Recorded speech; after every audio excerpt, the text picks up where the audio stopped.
ಸನ್ಮಾನ್ಯ ಮುಖ್ಯಮಂತ್ರಿಗಳ ನುಡಿಗಳನ್ನು ಆಲಿಸುವಂತಹ ಹೊತ್ತು ಇದಾಗಿದೆ. ದಯಮಾಡಿ ಎಲ್ಲರೂ ಶಿಸ್ತು ಮತ್ತು ಸಂಯಮವನ್ನು ಕಾಪಾಡಿಕೊಳ್ಳಿ. ಅಭಿಮಾನಪೂರ್ವಕವಾದ ಚಪ್ಪಾಳೆಗಳು ಮೂಡಿ ಬರಲಿ. ಮತ್ತಷ್ಟು ಮಗದಷ್ಟು ಗೌರವಪೂರ್ವಕವಾಗಿ ಅಭಿಮಾನಪೂರ್ವಕವಾಗಿ ಆಹ್ವಾನಿಸೋಣ ಸನ್ಮಾನ್ಯ ಮುಖ್ಯಮಂತ್ರಿಗಳನ್ನು.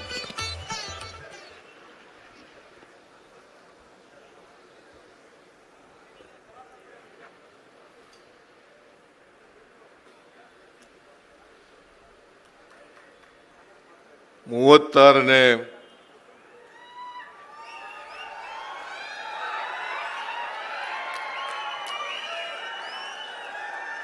ರಾಷ್ಟ್ರೀಯ ಭೂಮಾಪನ ದಿನಾಚರಣೆಯಲ್ಲಿ ಭಾಗಿಯಾಗಿರ್ತಕ್ಕಂಥ ಕಂದಾಯ ಸಚಿವರಾದಂಥ ಶ್ರೀ ಕೃಷ್ಣ ಬೈರೇಗೌಡ ಅವರ ಈ ಸಮಾರಂಭದ ಅಧ್ಯಕ್ಷತೆ ವಹಿಸಿರ್ತಕ್ಕಂಥ ರಿಜ್ವಾನ್ ಅರ್ಷದ್ ಅವರ, ಮುಖ್ಯಮಂತ್ರಿಗಳ ರಾಜಕೀಯ ಕಾರ್ಯದರ್ಶಿಗಳಾದಂಥ ನಸೀರ್ ಅಹಮದ್ ಅವರ,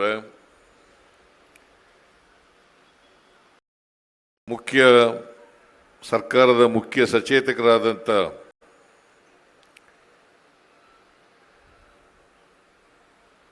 ಶ್ರೀ ಏನು ತಿಂತ ಇದೆಯಲ್ಲ,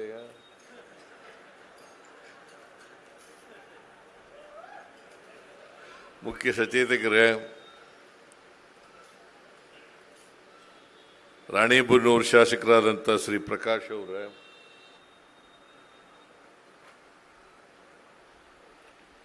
ಕಂದಾಯ ಇಲಾಖೆಯ ಪ್ರಧಾನ ಕಾರ್ಯದರ್ಶಿಗಳಾದಂಥ ಶ್ರೀ ರಾಜೇಂದ್ರ ಕುಮಾರ್ ಕಠಾರಿಯಾ ಅವರೇ, ಶ್ರೀ ಮಂಜುನಾಥ್ ಅವರೇ, ಸರ್ಕಾರಿ ನೌಕರರ ಸಂಘದ ಅಧ್ಯಕ್ಷರಾದಂಥ ಷಡಕ್ಷರಿ ಅವರೇ, ಎಲ್ಲ ಕಂದಾಯ ಇಲಾಖೆಯ ಇತರೆ ಎಲ್ಲ ಸರ್ಕಾರಿ ಅಧಿಕಾರಿಗಳೇ,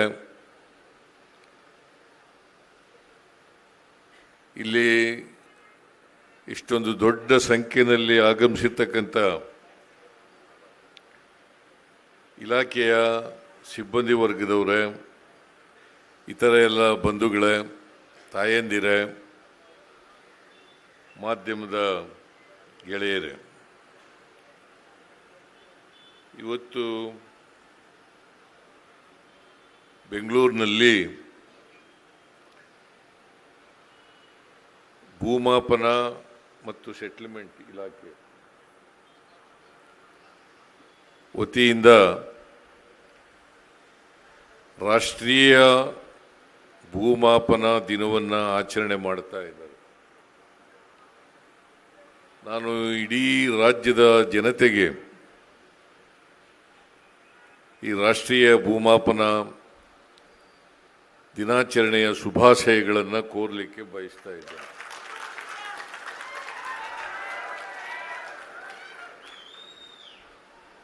ನಾನು ಈ ಹಿಂದೆನೂ ಕೂಡ ಭಾಗವಹಿಸಿದ್ದೆ. 2018ರಲ್ಲಿ ನಾನು ಹಿಂದೆ ಮುಖ್ಯಮಂತ್ರಿ ಆಗಿರುವಾಗ ಶಿವಮೊಗ್ಗದಲ್ಲಿ ಭಾಗವಹಿಸಿದ್ದೆ. 7 ವರ್ಷಗಳ ನಂತರ ಮತ್ತೆ ಭಾಗವಹಿಸ್ತಾ ಇದ್ದೀನಿ ಬೆಂಗಳೂರಿನಲ್ಲಿ. ಮಧ್ಯದಲ್ಲಿ ಯಾರೂ ಮಾಡಲಿಲ್ಲ. ನನ್ನ ಪ್ರಕಾರ ಭೂಮಾಪನ ದಿನಾಚರಣೆಯನ್ನು ಪ್ರತಿ ವರ್ಷ ಮಾಡಬೇಕು.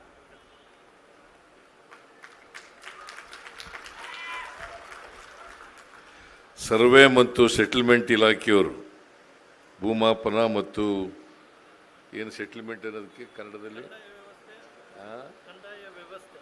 ಕಂದಾಯ ವ್ಯವಸ್ಥೆ, ಭೂ ದಾಖಲೆಗಳ ಕಂದಾಯ ವ್ಯವಸ್ಥೆ, ಇವರು ಪ್ರತಿ ವರ್ಷ ಮಾಡಿ ಅಂತೇಳಿ ನಾನು ಈ ಸಂದರ್ಭದಲ್ಲಿ ಸೂಚನೆಯನ್ನು ಕೊಡಲಿಕ್ಕೆ ಬಯಸ್ತಾ ಇದ್ದೇನೆ. ಕೃಷ್ಣ ಬೈರೇಗೌಡ ಅವರು ಕಂದಾಯ ಸಚಿವರು ಬಹಳ ಸುದೀರ್ಘವಾಗಿ ಮಾತನಾಡಿದ್ದಾರೆ.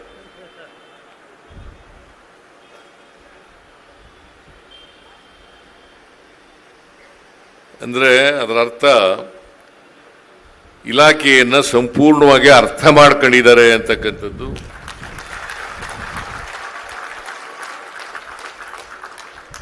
ಪ್ರತಿ ಮಂತ್ರಿಗಳು ಕೂಡ ಇಲಾಖೆಯಲ್ಲಿ ಹಿಡಿತಾ ಬರಬೇಕಾದ್ರೆ, ದಕ್ಷತೆ ಹೆಚ್ಚಬೇಕಾದ್ರೆ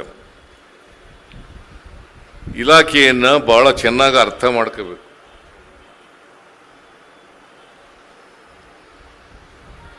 ಕೈ ಬೆರಳಲ್ಲೇ ಎಲ್ಲ ಇಲಾಖೆಯ ಅಂಕಿಅಂಶಗಳು ಇರಬೇಕು.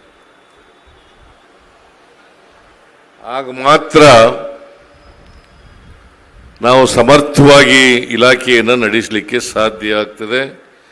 ಜನರ ಸಮಸ್ಯೆಗಳಿಗೆ ಸ್ಪಂದಿಸಲಿಕ್ಕೆ ಕೂಡ ಸಾಧ್ಯ ಆಗ್ತದೆ. ಎಲ್ಲಕ್ಕಿಂತ ಮುಖ್ಯವಾಗಿ ಮಿನಿಸ್ಟರ್ ಆಗ್ತಕ್ಕಂಥದ್ದು ಬಹಳ ಮುಖ್ಯ ಅಲ್ಲ. ಒಂದು ಜನಪರವಾದಂಥ ಕಾಳಜಿ ಇರಬೇಕು, ಬದ್ಧತೆ ಇರಬೇಕು. ಅದಿದ್ದಾಗ ಮಾತ್ರ ಇದು ಸಾಧ್ಯ ಆಗ್ತದೆ. ಕೃಷ್ಣ ಬೈರೇಗೌಡರು ಇದರ ನೇತೃತ್ವವನ್ನು ವಹಿಸಿದ ಮೇಲೆ, ಕಂದಾಯ ಇಲಾಖೆ ನೇತೃತ್ವವನ್ನು ವಹಿಸಿದ ಮೇಲೆ ಹೆಚ್ಚಿನ ವಿಡಿಯೋಗಳಿಗೆ ಪ್ರತಿಧ್ವನಿ ಯೂಟ್ಯೂಬ್ ಚಾನೆಲ್ ಸಬ್ಸ್ಕ್ರೈಬ್ ಮಾಡಿ, ಬೆಲ್ ಐಕಾನ್ ಕ್ಲಿಕ್ ಮಾಡಿ.